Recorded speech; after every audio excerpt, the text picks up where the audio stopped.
Well, it's 2 p.m. in Central America right now, and we'll start the Seven Seas Cruising Association.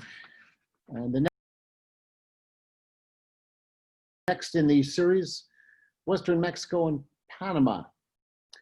For those of you new to Seven Seas, the association has been supporting the liveaboard cruising lifestyle since 1952. The cruising station host program includes 150 volunteer hosts worldwide, and they're offering cruisers certainly a warm welcome and some local knowledge. Joan Conover is the Seven Seas Cruising Association volunteer who runs the program. And with the changes daily to restrictions and entry restrictions due to the COVID virus, Joan has taken this opportunity to provide updates as well as highlight some of our cruising station hosts. If you have any questions during the webinar, please type them into the Q&A, not the chat portion, and we'll answer them either right away towards the end of the webinar or via email afterwards.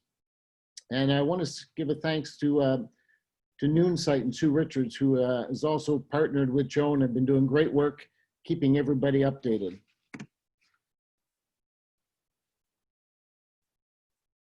This webinar will be on the Seven Seas Cruising Association YouTube in a few days afterwards, if you have friends who have missed it or if you joined late.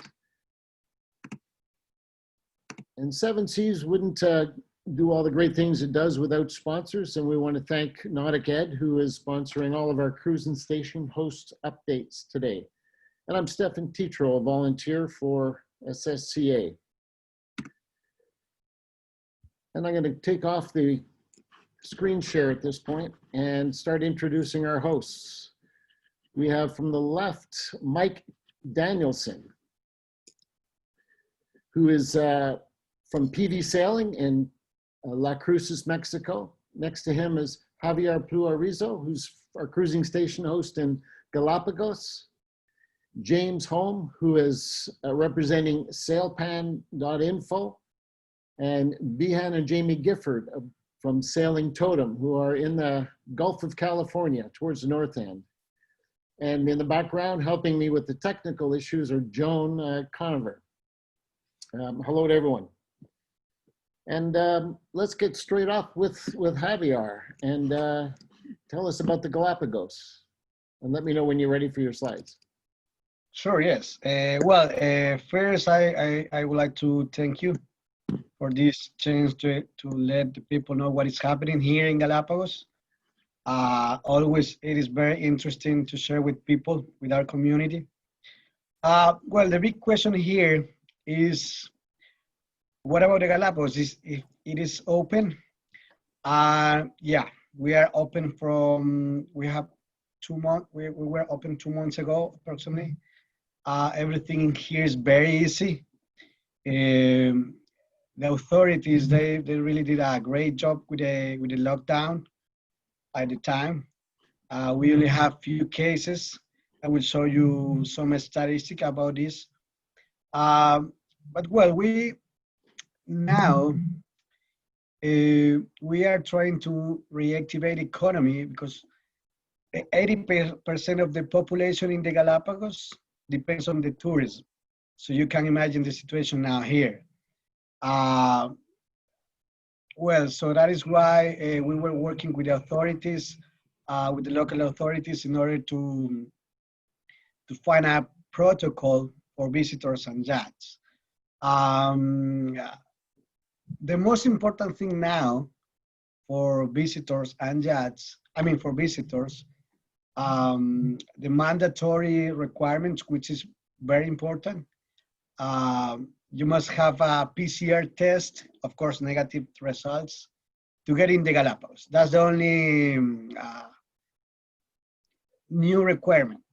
So I don't know if you can help me, Steve, with my slides. I would like to give you some information about how is the current situation here. All right. How does that look?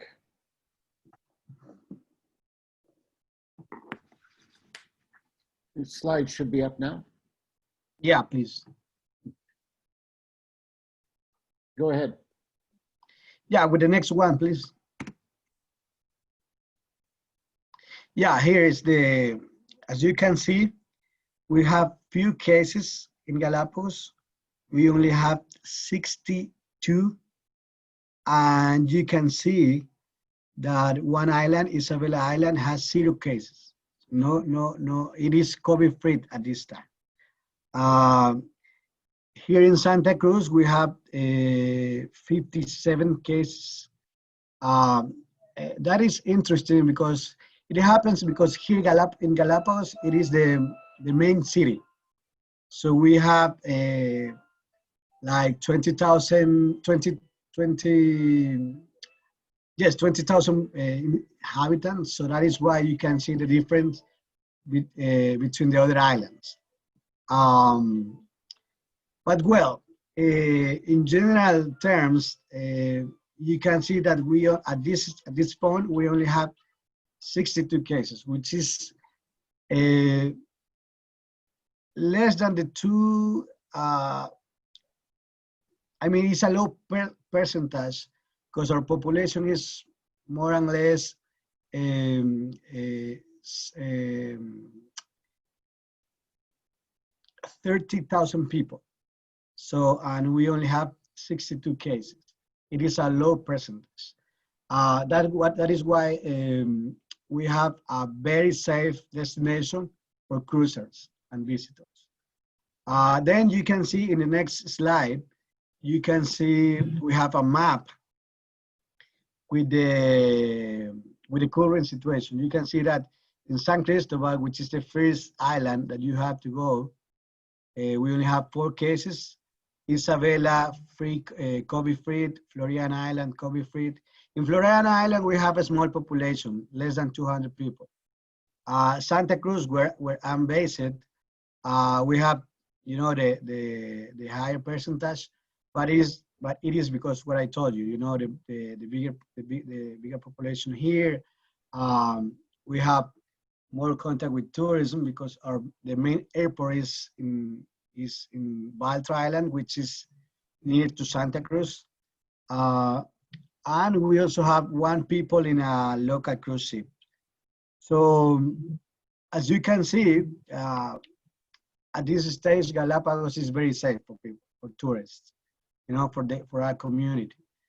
So, and as I told you a few moments ago, it is important for us to have tourists here.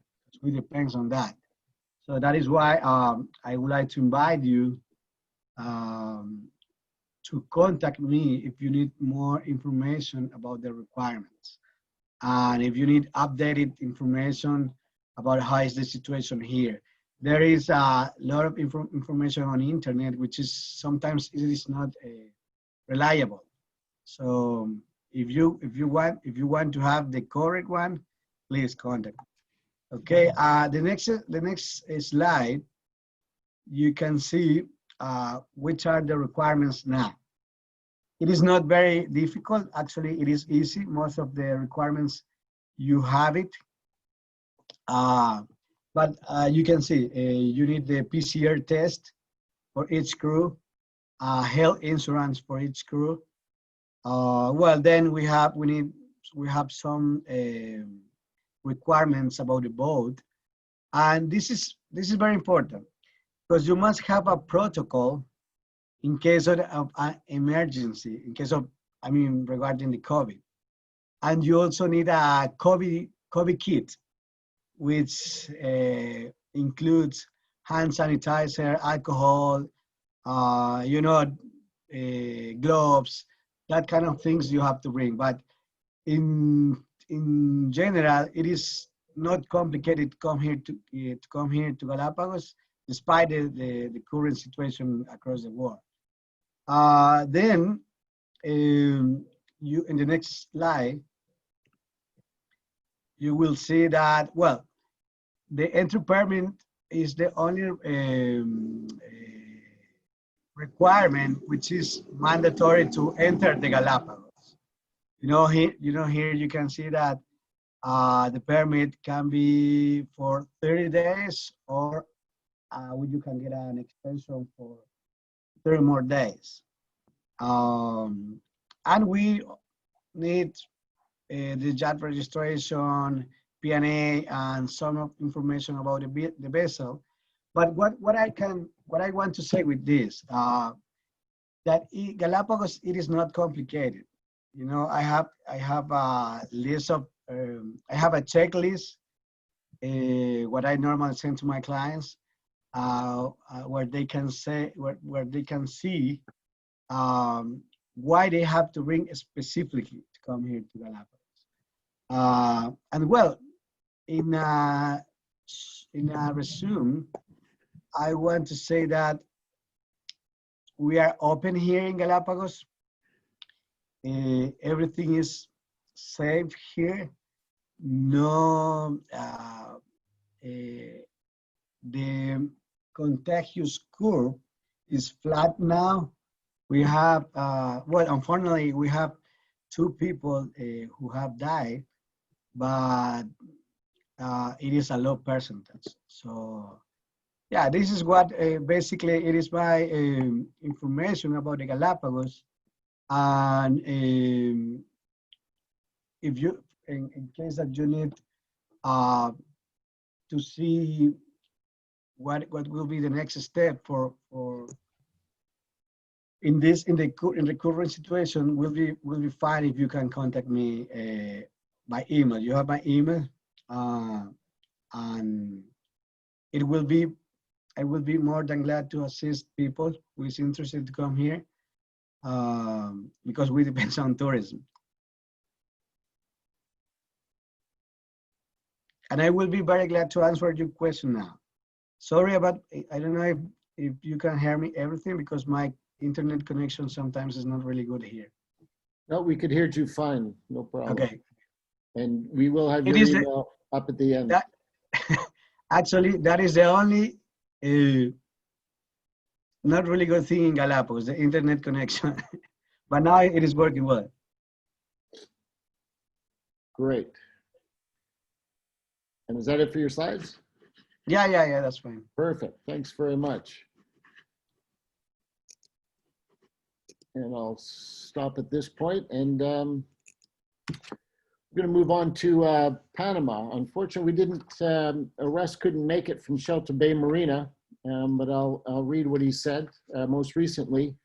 They're beginning to open up in Panama. September 28th, restaurants and malls opened, and they're scheduled October 12th to lift the curfew. Right now, it's Monday through Saturday, 11 p.m. to 5 a.m., and Sunday remains full lockdown.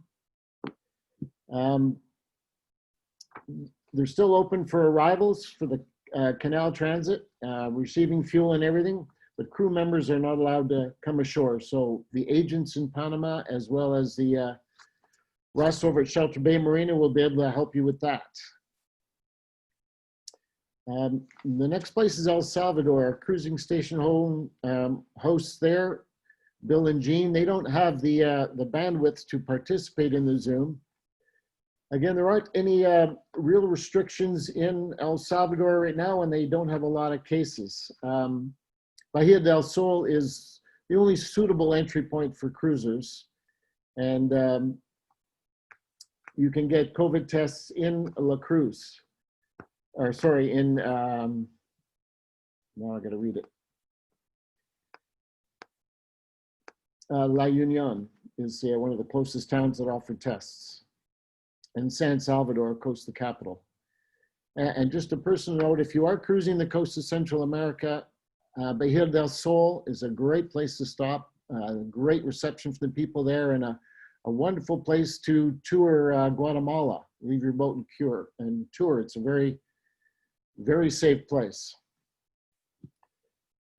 And from that, we're gonna move on to Mexico. And the great thing about Mexico, James Holm has started a website, Sail Plan.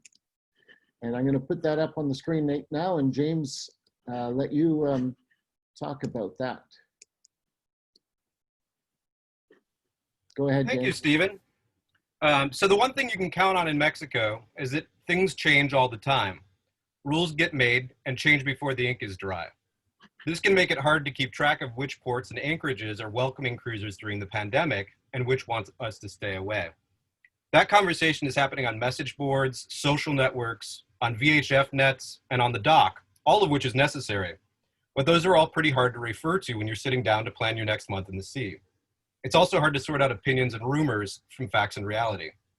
SailPan collects all of that pandemic-related port and passage information and puts it on a website with a timeline and a map covering Pacific Mexico and the Gulf of California.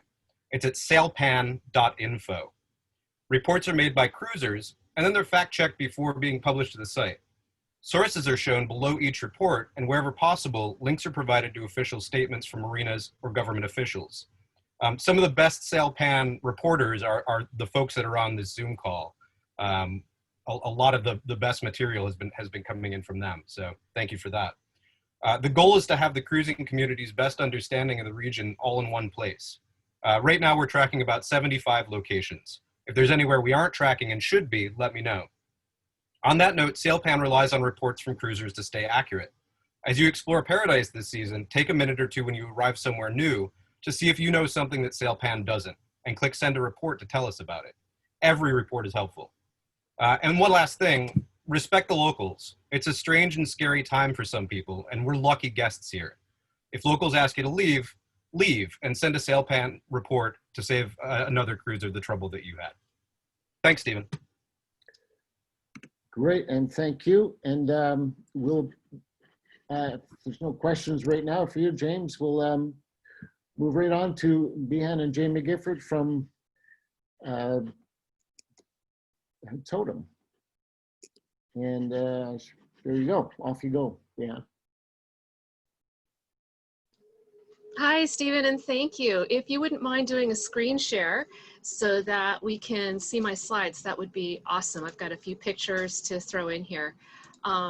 But a really big thank you to you, to Joan and to the SSCA for organizing this. I have found it extremely helpful to reference the other webinars as well for research I'm doing with some articles, and I truly appreciate what you're bringing forward to help keep people informed.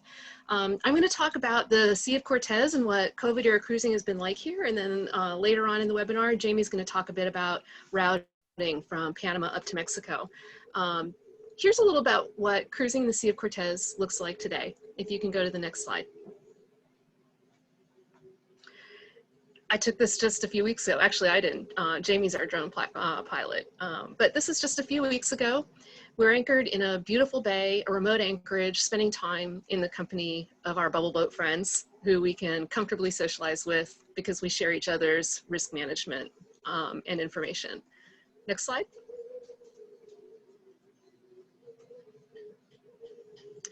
We're able to move freely about, which we weren't always able to under the early period of COVID uncertainty and some concern among local communities about what might be brought in. And it's great to be able to start taking takeout again from taco carts. This was the delicious birria tacos that we got in Santa Rosalia just a couple of weeks ago before sailing north. Next slide. Cruising in the Sea of Cortez today means ample opportunities to explore. I'm looking down on Totem here now from Agua Verde, one of the really small towns in the Sea of Cortez near Loreto, which had closed itself off more during the more heightened periods of concern about COVID. But they now all are open for us to be able to explore with respect for staying in tune with what their particular restrictions are. And stretching our legs actually being really nice after the weeks that we had in Mexico's stay-at-home directive. Thank you, this is perfect. So speaking of the stay-at-home directive, I want to talk a little bit about what it was like under lockdown, because I think a lot of the people listening to this are probably thinking, maybe I'll come to Mexico, but what happened? So we're going to zoom in here, first from looking at all of Baja, and please note La Paz down just outside of this box, because I'm going to reference that. But if you'd go to the next slide, that's the area that I'm going to focus on, because that's where overwhelmingly cruising takes place in the Sea of Cortez. There are 3 main hubs, 4 if you count La Paz, which is just below the frame here, that cruisers go in and out of for provisioning and find places to get internet. And the reason that the internet is important is that staying in tune with restrictions meant staying connected. Accessing the sailpan.info site was a really important way to see what was happening in the places that were ahead of us. And sharing information from the places that we were in was how we helped to feed that and keep it accurate for everyone. But we did need the internet for both of those. And we found that the SSB nets, which are usually they're really good for socializing in Mexico, were not reliable for sharing COVID information because there was too much of an individual filter applied to the information shared. So we wanted to be able to find it for ourselves. And that meant being near one of these hubs where we could access the internet. Next slide. I want to call out that very few ports ever closed. Almost every port was available to enter for 100% of the time of the COVID era. And Mexico itself never closed. Mexico was always open for cruising boats to enter. However, a number of ports did implement restrictions. And one of them in the Sea of Cortez here is Loreto. They were very concerned for a few weeks about any entries at all. And when the port captain was ready to open that up again, he instituted this process which remains in place. You call on VHF 16 designated dinghy dock and wave a lot at the guys that are down at the end of the jetty. They come up, they do a temperature check. In the beginning, during the more intense period post-lockdown, they took names of the boat and names of the crew of everyone that came ashore. They asked that everyone be masked. And in Loreto, when we left, which is now about 3 weeks ago, there was still a requirement in town for everyone to wear a mask on, respected at about a 75%, I would guess. But coming ashore was no problem, even when there were restrictions then, because there were rules and they were clear and we could respect them. Next slide. This meant that we were able to access beautiful produce, and the way that we did it was in a very safe way. For context, this is the 4th summer that my family has spent time in the Sea of Cortez. So we've got a fair bit of experience with what it's like and how to source what we need. And typically in Loreto, that meant going ashore and walking to one of the supermarkets. Because we didn't want to add that risk exposure to our personal health burden, we chose to engage with vendors like this that would deliver to the dock. And we ended up eating better than we ever have in any of the other years that we've been in the Sea of Cortez. I don't know if you can see this, but the chance to connect with local producers for truly fresh produce grown in the mountains at higher latitudes right behind Loreto actually was a wonderful little piece of joy during an uncertain time. Next slide. And we'll play this for maybe 10 seconds or so you can hear how we were kept informed by the Navy, by the military. We are from the Navy. Citizens, do not leave your homes. We must prevent new coronavirus infections. Only one person per family can go out for essential or emergency needs.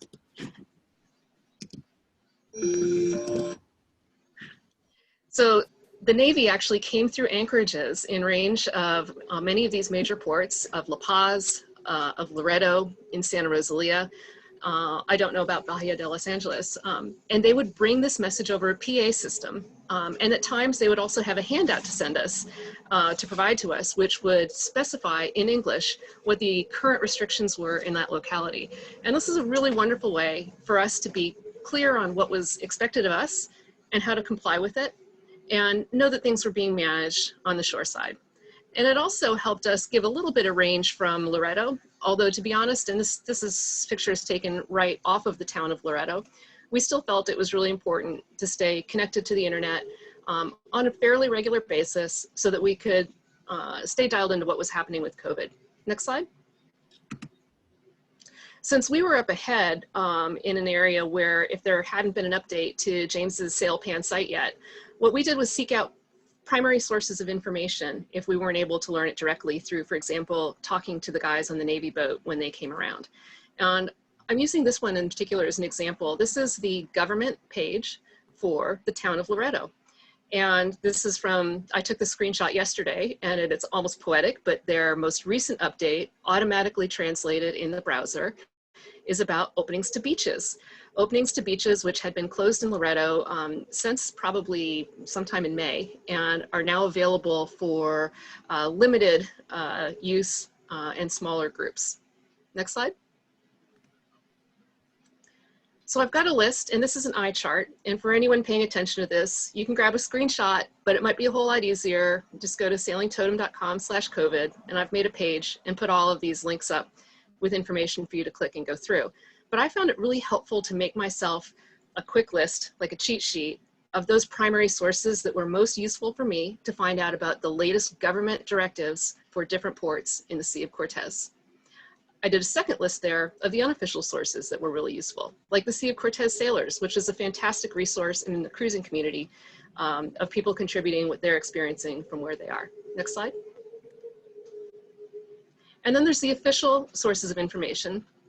These will also be on our website, but it's helpful to see what the government of Mexico is putting out as well, and what they are saying in terms of COVID cases by state and then by municipality. And this data site, again, it's sort of awkwardly translated in the browser, but it's still very understandable. You don't need to be able to read Spanish to access the information. Shows their stoplight method, and you can drill down first to the state level and then to the municipality level within the state to see very detailed information, official, about current restrictions, current COVID cases. Next slide. And this is just a list of that other checklist I had to when I wanted to see what was going on for official websites, starting with James's with SailPan, then looking to that Mexico COVID data slide or site that I just showed you, and then others like our embassy actually often had some pretty useful updates, and a couple of the local media outlets did as well. And that summarizes what I wanted to be able to share, the net of which is that actually cruising in the Sea of Cortez during this uncertain period has had some brief stretches of uncertainty, but that we were able to stay dialed in to what we needed to know and then enjoy it, and enjoy it now with some minor restrictions to almost the full extent of our prior years. Behan, thanks very much. That was great information. And some of those resources, just to repeat, are available at sailingtotem.com. We're going to move now to mainland Mexico, Banderas Bay. Mike Danielson from PV Sailing. Mike.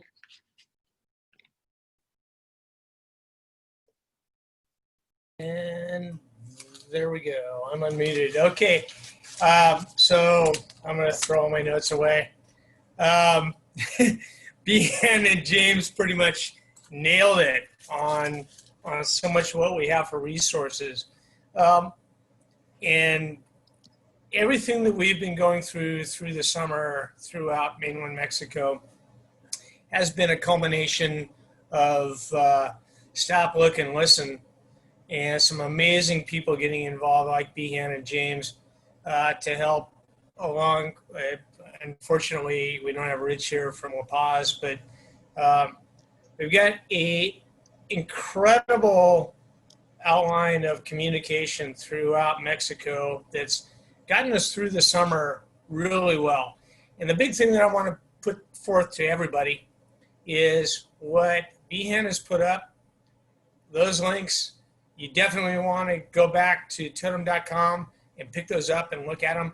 And what James has done with SailPan, that is just going to continue to evolve. That's going to get more and more active as we get into season. And between the two of them and a number of the rest of us in different ports, you're going to be very safe coming down here. The one thing that I really want to push for anybody that's coming to Mexico is realize you're leaving from whatever that is, and you're coming to this, and you got to be respectful. It's so important that you understand you're coming into our new normal in Mexico and south with Javier and the rest through Central America. Wherever your plans are, it's super important that you get involved in researching where you're going, see what you have for resources, and make sure that you interact with those. Don't come in here thinking that you're on vacation, you know, like you got on a plane and you're going to Disney World. It's not like that. You're part of the yachting society. We do expect, we do want, and I don't mean to be big brother here, but I will be. but it's so important that you understand that Mexico is a completely different place, and they've done an amazing job of getting on top of their own COVID problem. And we have been very, very privileged to be involved with our local authorities and be part of the solution and not becoming part of the problem. And we really need everybody that is coming to Mexico, please enjoy it. Please come here. Please hit us up and we'll help you do it. But please, when you're coming into port, realize what you're walking into. The resources that James has got, and Behan has got, I've got. If you go to pvsailing.com, we can help you get there. Hey, there's Jamie. Awesome. So real important too is definitely make a plan for where you're going and when you're going to do it. Get in touch with those marinas and port authorities, as well as any contacts ahead of time, and understand before you even get there what you got, what is going on in the area. We're all pretty, I would say, apprehensive about what's going to be happening coming on in November, with everybody coming back and tourism opening up at a very strong level throughout Mexico.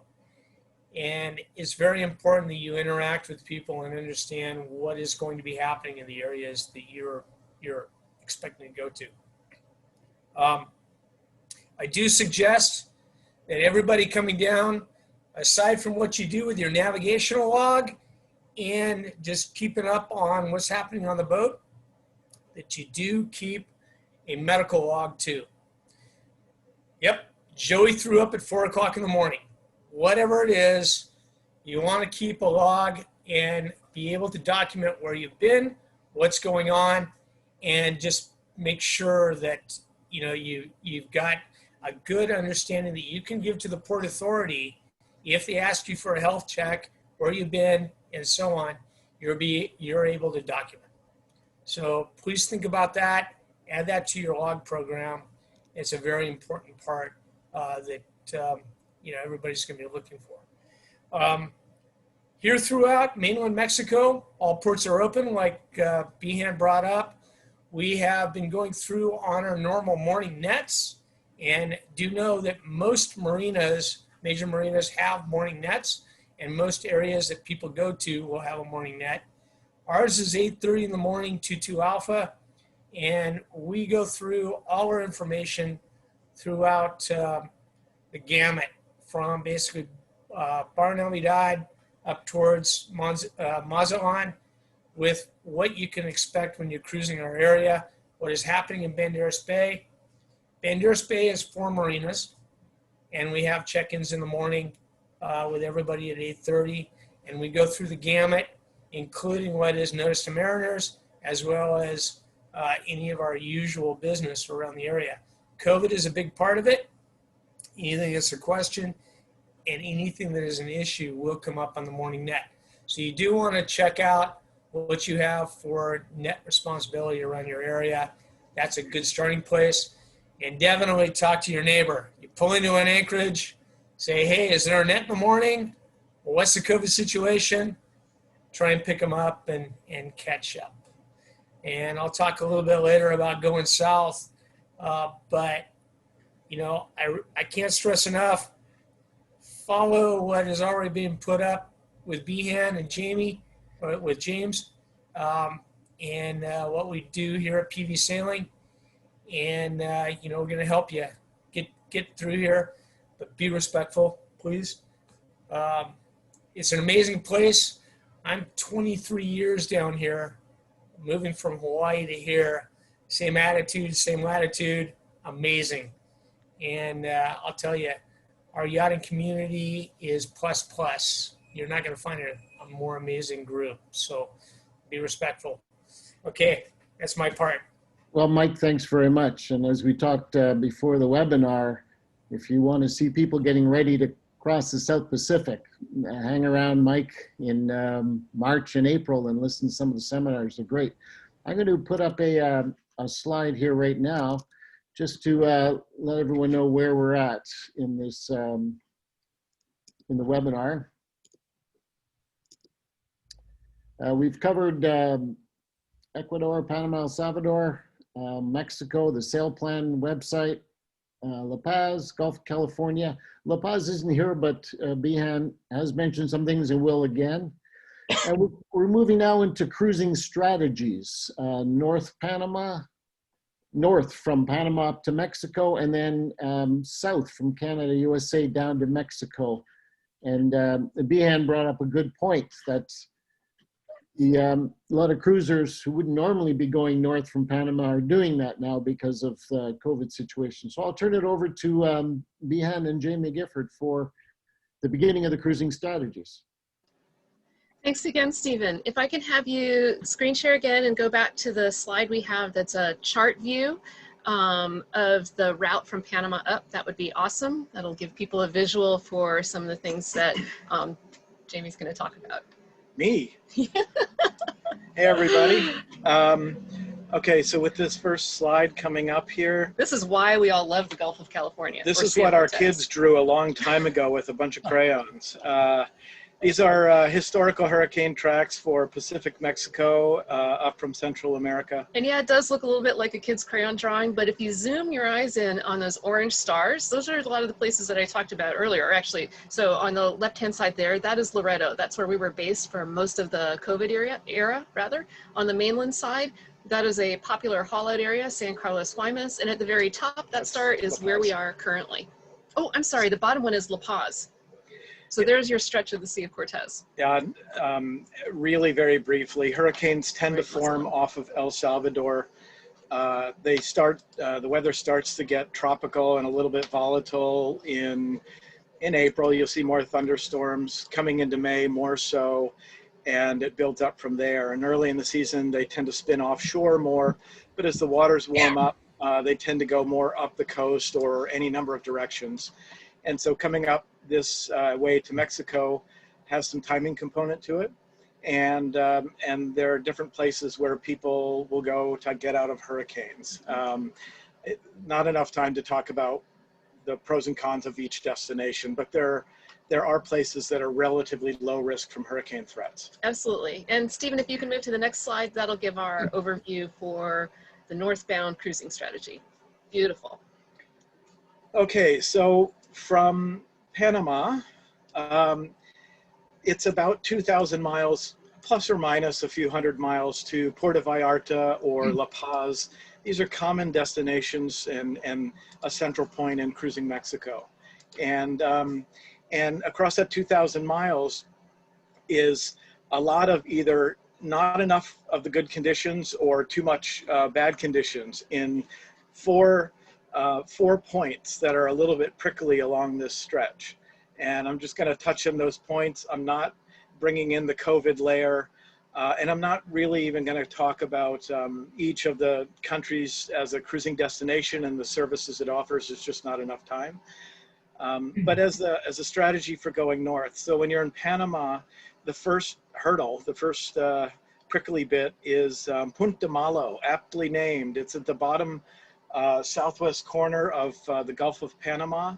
It's about 100 miles trip down to Punta Malo.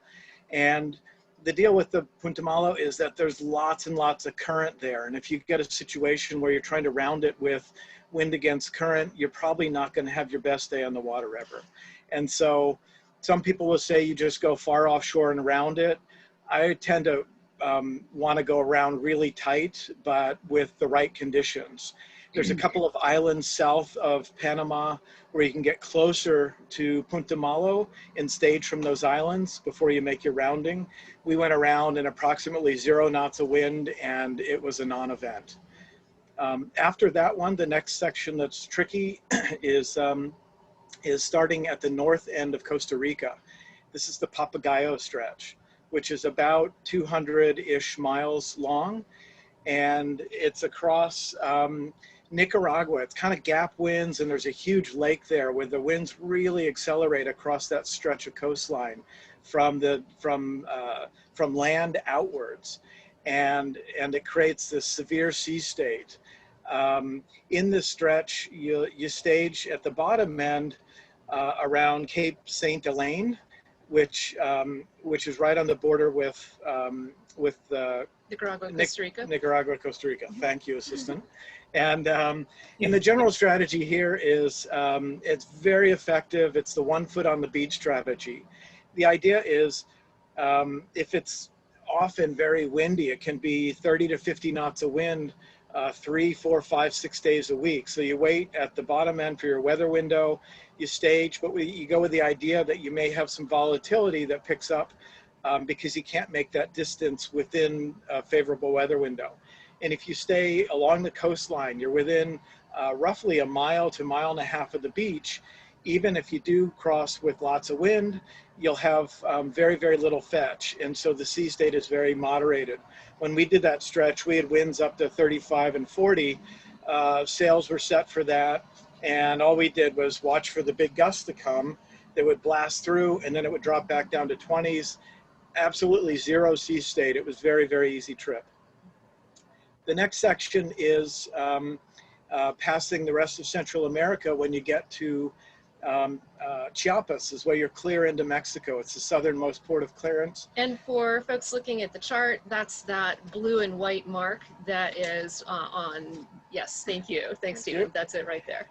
And so you clear into Chiapas, and you'll stage for what's called the Tehuantepec. It's that bite into southern Mexico. It's about 230 miles long, and like the Papagayo region, it's notorious for several days or more per week of 30 to up to 50 knots of wind. There's a nasty, nasty lethal sea state if you get caught in that. The strategy is really very simple, and it's somewhat similar. The Papagayo, slightly varied though.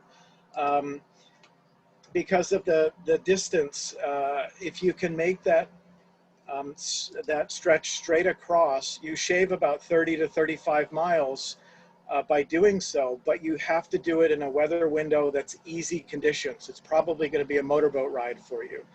But by going straight across, if you can do it in that weather window, then you'll save 30, 35 miles. If you're a slower boat and not likely to be able to make it across within that weather window, then you can contour the coastline and be very near the coastline when the wind is likely to pick up again.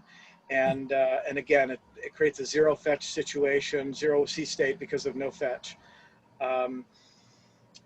The next stretch up from there is Cabo Corrientes, the Cape of Currents. And this hazard is a bit like Punta Malo at the bottom. It's aptly named Cape of Currents because there's a lot of current around the Cape. And there are stopping points before there where you can stage for conditions. And generally speaking, rounding early in the morning, 4 or 5 in the morning, and with a calm forecast is a way to really mitigate. What happens just north of Cabo Corrientes is Banderas Bay. Banderas Bay tends to get light overnight, and then late in the morning, there's an afternoon thermal that comes in, and it can be 18 to 20, 25 knots. That's Mike's turf. He can tell you all about it, but it's nice to go around Cabo Corrientes in easy conditions. And that gets you up to where the hubs are of Mexico and brilliant cruising. I'm going to really briefly add the COVID layer to what Jamie's just described. I think it's helpful for people that are considering coming up from Panama to know a couple of things.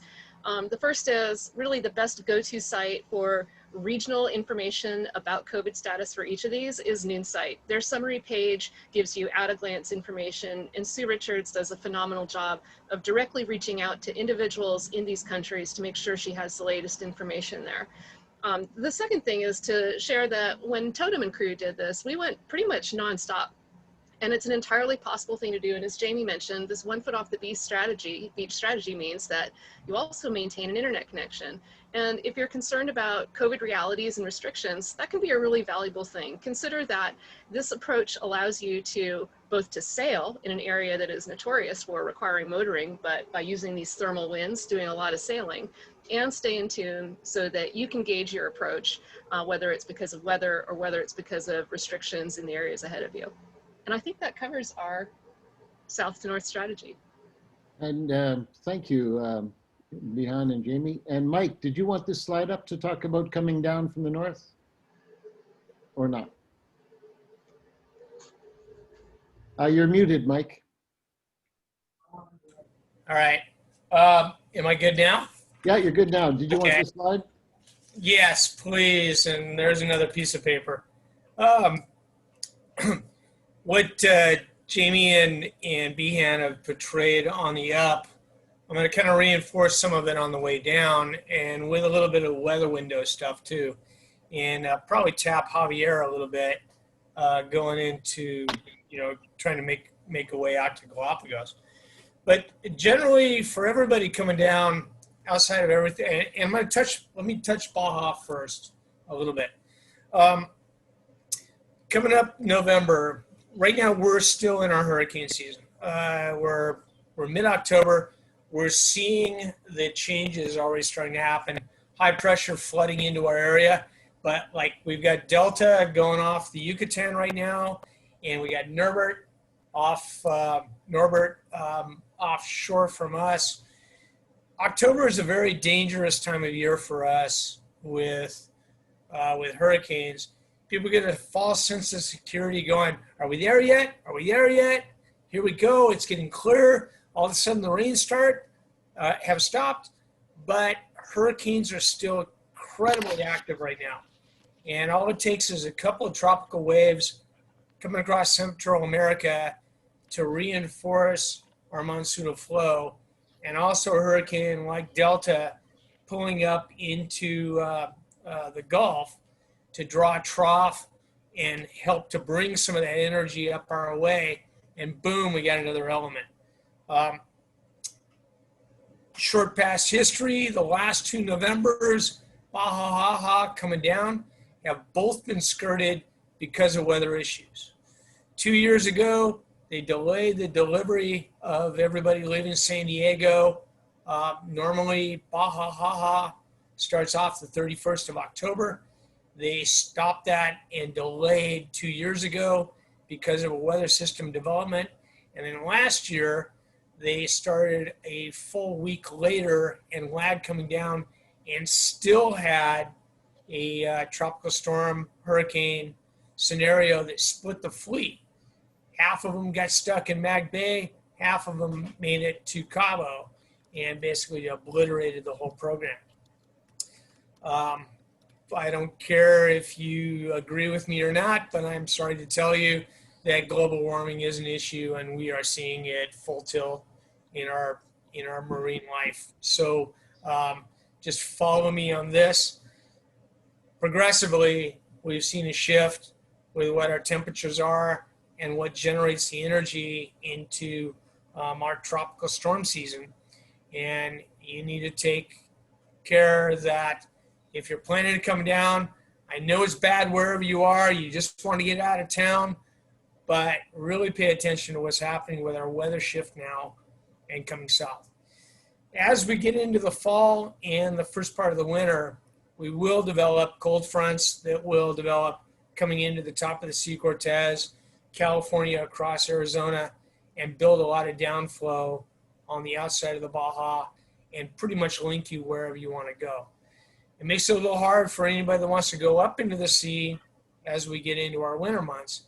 But for people that are looking to go south and making a target like wanting to go to Panama or the Galapagos, we have one window that opens up that is basically November through December, where we start to build high pressure into Mexico, and we get northeasterly development and offshores that help make a link between where we are up in the colder area and the Sea of Cortez as that high pressure is building, and a little bit of attachment going south.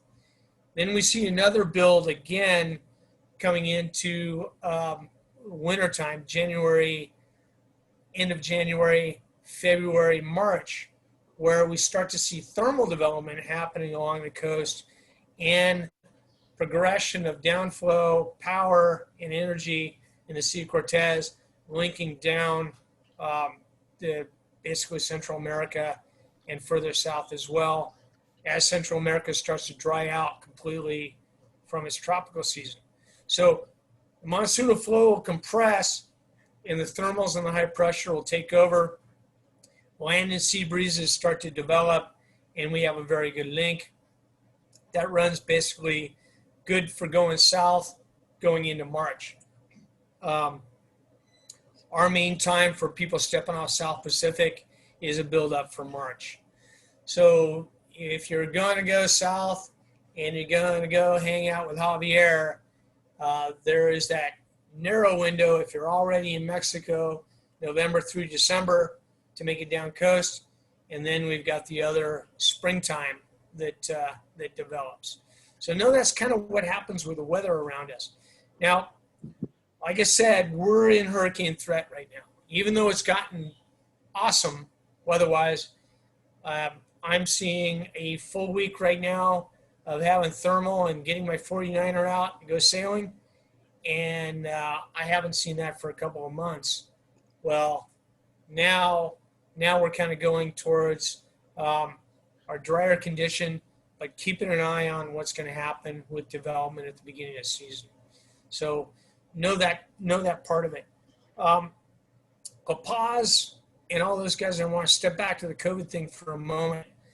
I was on with another friend of mine, Chris Seaglove. He's over on the Baja side. And he told me that Cabo, for instance, because Mexico is wide open, that out of New York, they now have 25 new flights going into the end of the Baja. That's 4,000 people popping in there. We're definitely looking at what's going to happen in November with everybody moving.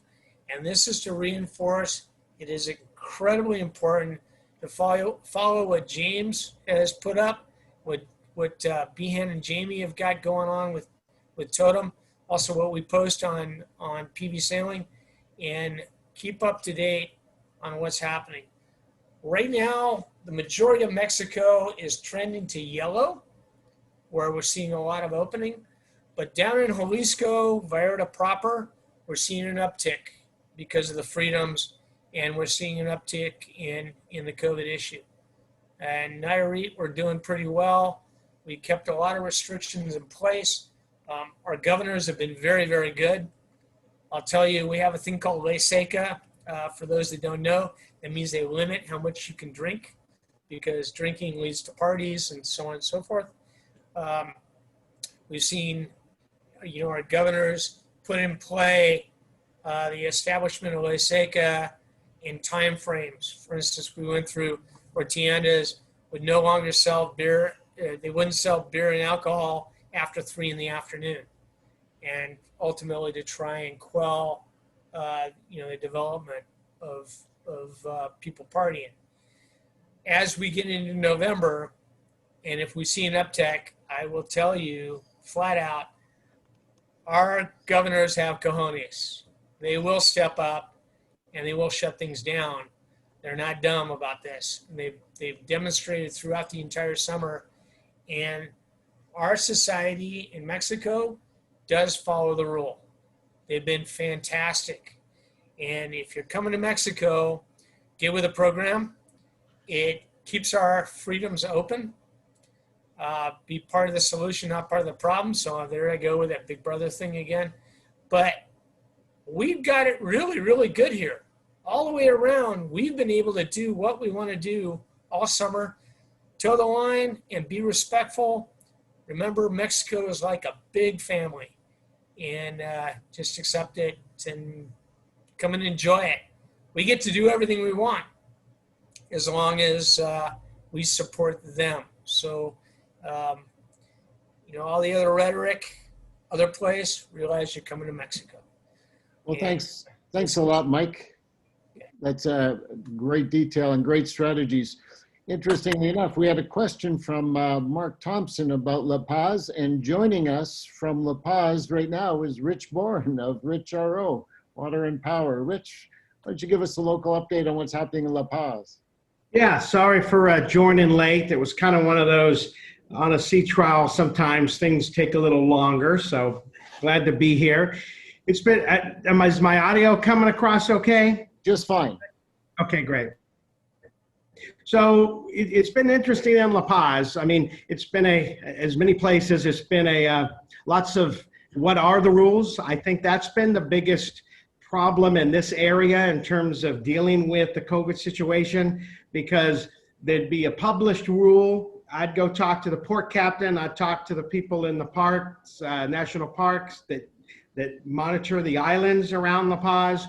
Would be given one story, and then an hour later, a cruiser would announce on the radio net what they just experienced, which was 180 degrees difference from what we were told by the officials.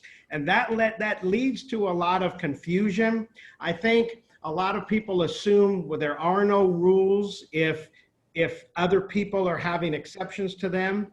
But I think in being here a while and seeing how the Mexico system works, especially around La Paz and other places as well, it takes a while for people sometimes to get on the same page. And it's also easy in the cruising fleet to have one story travel through several different people and maybe be tweaked a little bit to maybe what they would like to hear, or maybe what, after being locked down for a while, what they hope would happen.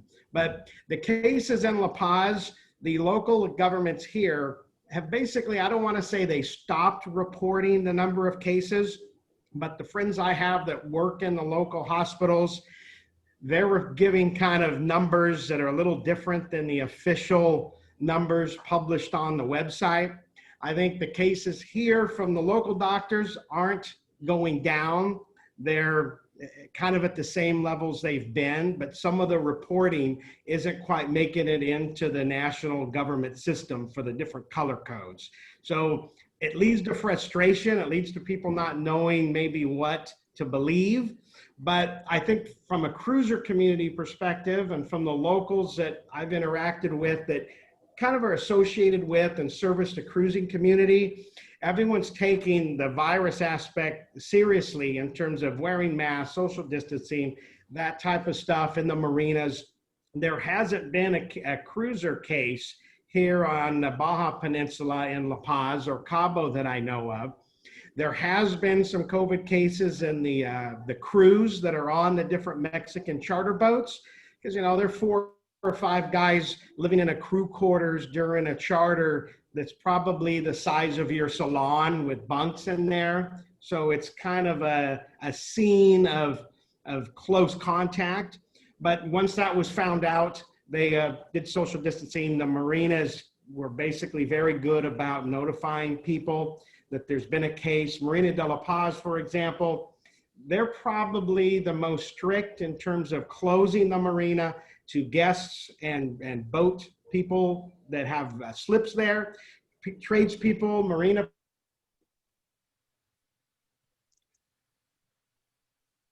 I think we're having some internet issues with Rich right now.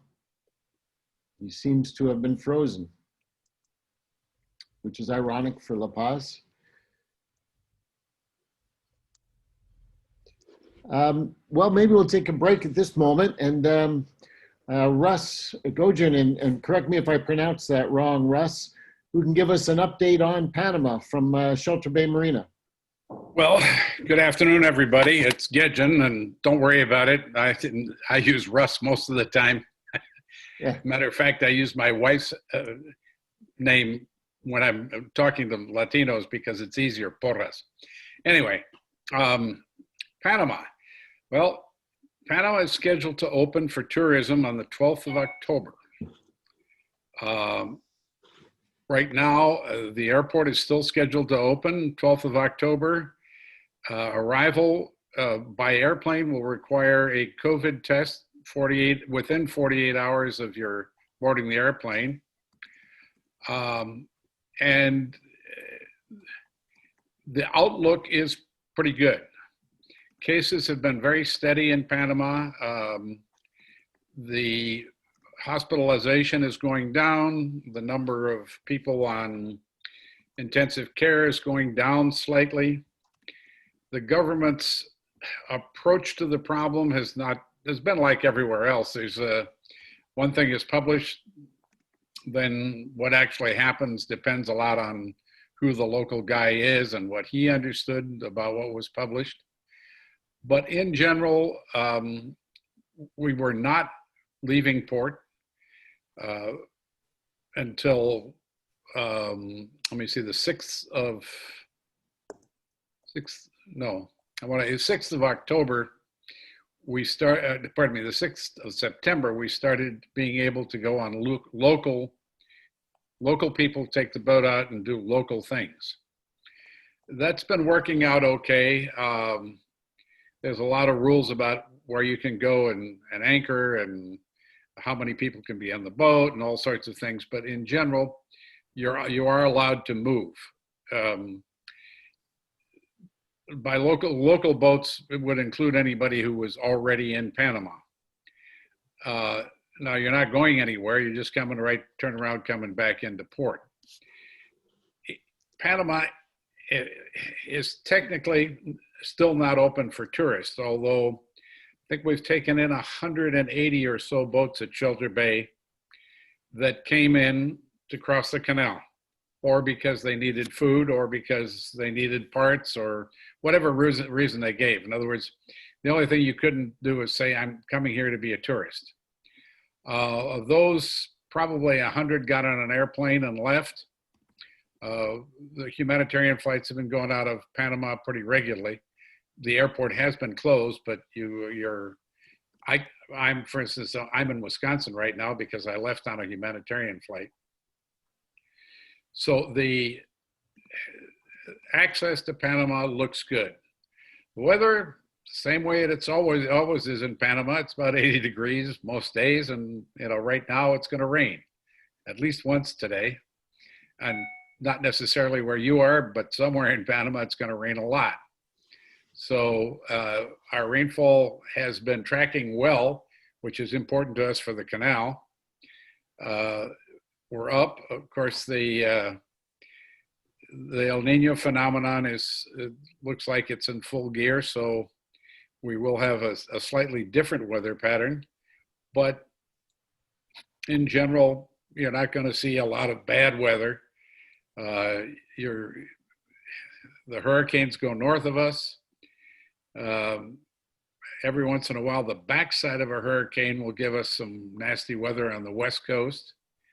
And of course, if it's on the east coast, the backside of the hurricane is wonderful because you can sail to the east. So not really a problem. Healthcare in Panama has done very well. They've never gotten saturated. The authorities have been very good about tracking the numbers, and I suspect that the numbers are pretty accurate. Inflated probably by the people who died of COVID, but really died of something else, although they either had been infected or looked like they might be infected. But the death rate is very good too. It's better than anywhere else in Latin America. And there is real interest in getting tourists in. We're seeing, I think we'll see a very open attitude on the part of the authorities. We haven't succeeded in getting the 14-day come in, and everybody who came in had to go to anchor for 14 days before they could come into the marina. We never succeeded in getting sea time onto that. However, that is supposed to end on the 12th of October. So if it happens, we will definitely be reporting it. I don't want to jump the gun and say you can plan on it. Right now, I'm planning on being on an airplane coming in on the 15th. The reservation looks solid. I've had a bunch of reservations, and they always fell apart by this time. So looks like the government's going to stay on the course. The availability of stuff in Panama is excellent. The shipping companies haven't stopped coming, and the airplanes flying freight are flying a lot more through Panama actually than they used to. So service for freight is excellent. In general, if you get south, come to Panama. It's a welcome place. In case you don't know it, Panama has a huge number of islands. Some say 3,000. I think it's more like 1,000 that you could really call islands. Many uninhabited, lots of beaches. I certainly recommend, if you are coming to Panama, get a hold of the Brauhaus guide. Eric Brauhaus, his guide is about $50. It's 400 or 500 pages. He made adjustments to the charts, which have been widely accepted by the government as better than more accurate than the chart. And these are true for little places. The reefs in the San Blas, the reefs around the islands in the Pacific, rocks. So definitely, you want the Brauhaus guide. It'll help you a great deal. One point that is important, arriving in Panama, there used to be a port of entry at, now the name is getting, just as you came around the peninsula from Costa Rica in Puerto Almuelles, that is closed. You either have to go down to David, which is about 100 kilometers further on, it's 80 kilometers further on, or Boca Chica, and then go through the rigmarole of getting into the country. They're a little bit more strict now about checking in once you are in Panamanian waters. It used to be that you could relax and spend a week on the way in already in Panamanian waters, anchored here and there before you got to check in. So I would recommend checking in when you get in Panamanian waters. The process hasn't changed markedly. There are some new forms to fill in, and you should advise the country that you're coming. There's a form on the web that you should advise them. Nothing particularly difficult. Just go to the website and say, here I am. Other than that, things are good. It's the outlook for cruisers being able to stay. The rules haven't changed. Your boat can stay in Panama as long as it likes. It pays $180 a year for that privilege. You as a tourist have to get out every 6 months. And you only have to cross the border. You don't have to stay away. So literally you check out, walk around, turn around, come back in. That's the way the law is written. It was done that way because we urged them to do it that way.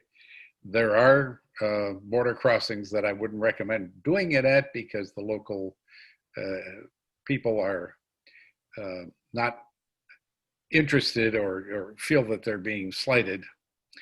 But most people fly out anyway. It's actually cheaper from getting to the marina of the airport than it is to go and cross the border into Costa Rica for most people. Most people accept it.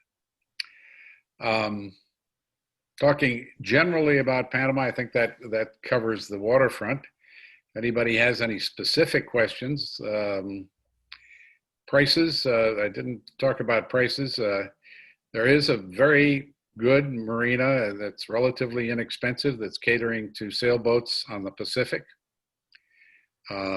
Vista Mar,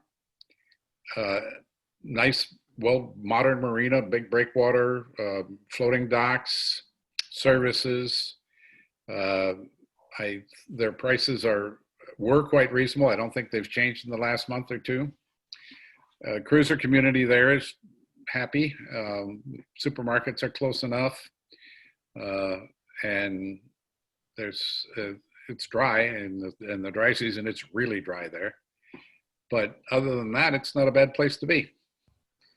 Well, Russ, thanks so much for that update, and we're sure hoping that you continue on the line. Panama continues the line of progress that it's been making. And again, thanks for all that input. I know the internet froze up on you a little bit, Rich. Had you covered everything? You're still muted, though. There we go. Yeah, my screen went away, I think, when I cut out. I think the thing that's important that I'll mention about La Paz is that the cruiser community here is pretty well in tune, and just like every place, once you get here and start talking to people on the ground, which has really opened up with the different Sea of Cortez specific Facebook groups and online groups, you're able to find out a lot of information on what's going on locally, because what happened last week and what situation was on the ground may not be what's going to be when you get here. Things may have changed. So be alert and stay up to date on the latest developments. In talking to clients that are coming back to La Paz, everyone has their own risk tolerance level and what they're comfortable with. We have about 30% of the boats that we manage and watch for them while they're gone for the summer that have sent us emails, hey, we decided not to come back. We're just gonna check off next season. And if we find out it looks a little better, we're gonna come back. Personally, I think that's a little draconian, being here, living here. I feel my wife's currently in California doing a stint in the medical field where she works, and she felt safer here in La Paz from an overall COVID scenario and frankly almost a societal scenario than she does back in Southern California. So, you know, you can reach out to me, reach out to some of the other folks that are down here if you have specific questions, and we're always happy to help. Well, Rich, thanks very much. And Mike has one quick more point he'd like to make before we wrap up. Mike Danielson? How about now? You got me? Yep. There we go. Okay. This was actually pointed at Russ. How is the situation with check-in, check-out from Costa Rica, and then also stepping off from Panama, going over to Javier? And do they have forecasts as we get into the new season when they think, you know, that little transition area is going to be open with paperwork? So how's it going checking in and checking out with vessels leaving? I haven't got an update on Costa Rica this week, but Costa Rica had opened up the Pacific ports. It doesn't have any Atlantic ports, so it's kind of a moot point. They were receiving yachts. As far as problems between Panama and Costa Rica, movement of the yachts has always been pretty simple. Going west, you're speaking of, to Javier in Galapagos, or? Yes. Or, yes. Yeah. Galapagos is getting friendlier. I think they're seeing a diminishing in other tourists, and yachties are an opportunity for them. The problem really is further west. You can get to the Marquesas. I understand there are 2,000 odd boats floating around the greater French Polynesia, waiting to go somewhere. Yeah, that's another mess. That's a problem. Going through the canal has never stopped. It's the process is a little bit different, but fundamentally the price is the same. And you can go through the canal and go visit the Caribbean, which is beginning slowly to open up. Colombia's not open, but Panama, from Panama to Mexico is a short hop. So That's a good point. And as Behan and both Mike mentioned earlier, check ahead for the latest updates. Certainly Noonsite is a great resource, but going right on to government websites. I know Panama has got an excellent website for both the canal and tourism. I've got a slide here with everyone's email that I'm going to put up as we wrap it up. And so anyone listening can screenshot the slide. And here we go. If I can too, I got a question for Javier. Hey Javier, so situation, a lot of people would go to Ecuador and then boat over to the Galapagos. How is things with people that are yachting coming, say, out of Panama, coming over to the Galapagos private versus going to Ecuador and coming over? Well, actually, as What do you was told, recommend? well, here in Galapagos, as it's safe, as I told you before, in mainland, they have a different situation. The cases there are really high. We have like, well, it is a large amount, like something like 100,000. Yeah, in mainland. But here in Galapagos is easy. What we really need from people coming from Panama or Costa Rica or Mexico. Actually, we had two boats coming this season. I mean, in the pandemic, one from Panama and one from Nicaragua. And it was very easy for them. I sent them the specific requirements. The most important, negative results for COVID. But then in general speaking, it's very easy. I mean, there are no difficulties. You have, here in Galapagos, you need an agent. You have to contact an agent first, at least 30 days in advance. But what we recommend it is to contact us maybe 6 weeks in advance. And I will send a package of information, all the information what you need to know. Which makes your plans easy. So once you are here, we have quick inspection. It takes maybe 30 minutes, and that's it. Yeah, it is not a big deal really. I guess my question to solidify it was, is Galapagos preferring transit from Ecuador to Galapagos, or are they happy with the fact that we have cruising opening and cruising boats going, knowing that they're going to be at sea for a period of time in transit as a less of a COVID evil?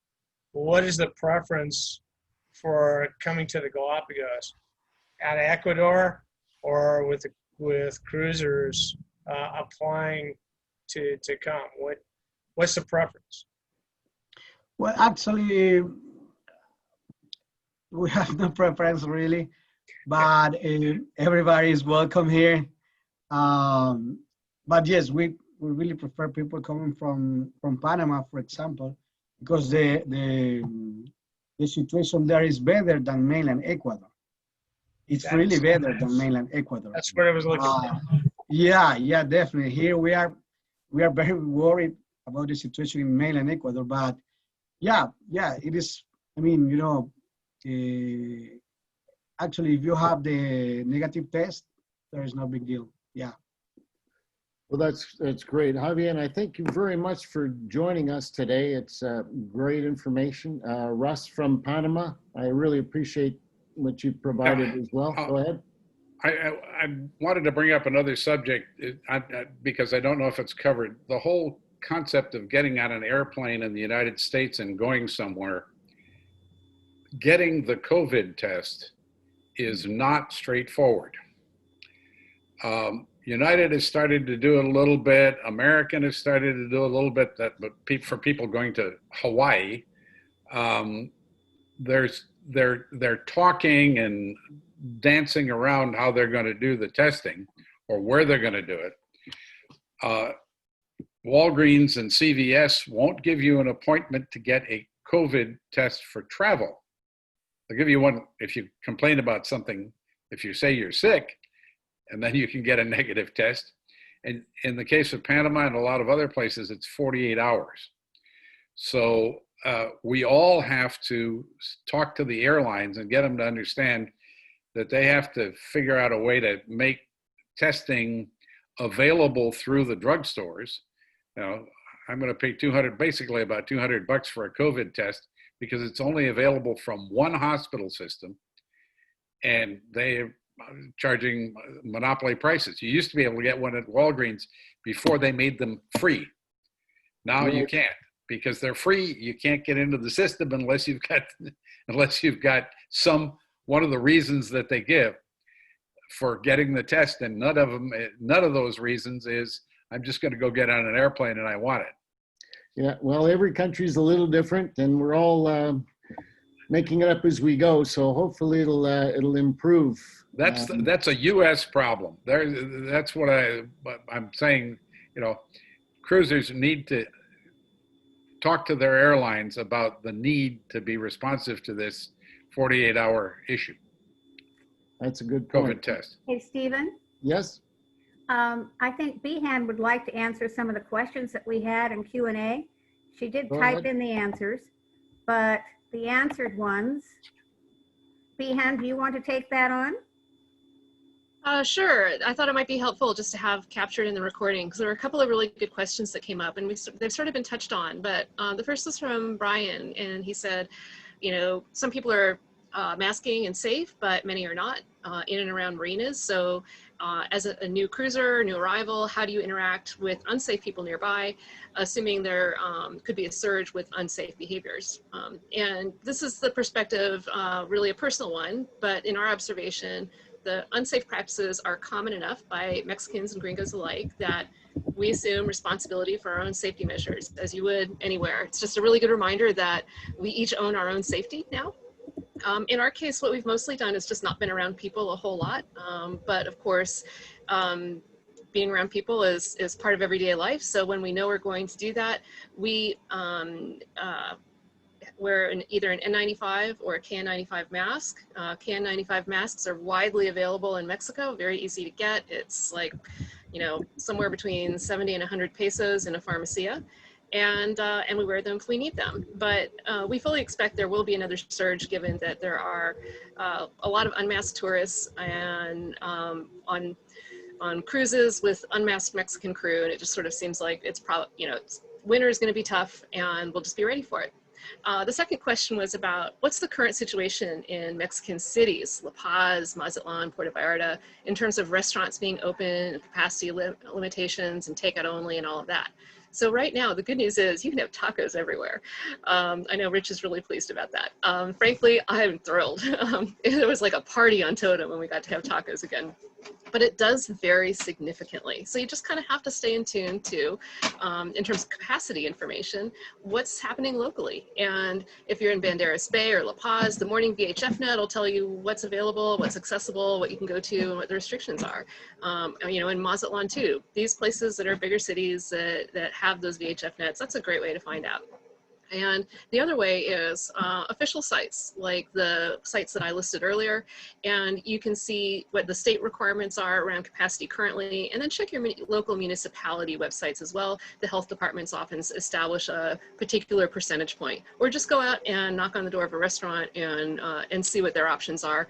It's pretty great to be able to have al pastor tacos again on Totem, but I think that answers the two questions I saw coming through. Oh, sorry, one other. Is early April too late to head south from mainland Mexico? Thinking of the eclipse in 2024.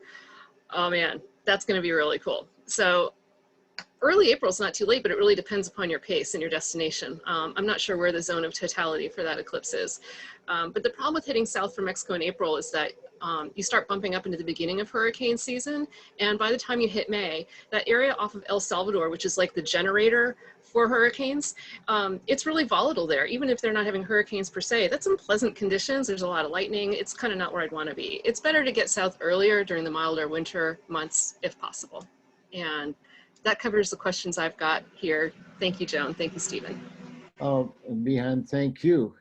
And just going through the list, Rich, thanks again for your update. I hope everyone got the emails, and this video will be up again on the SSCA YouTube.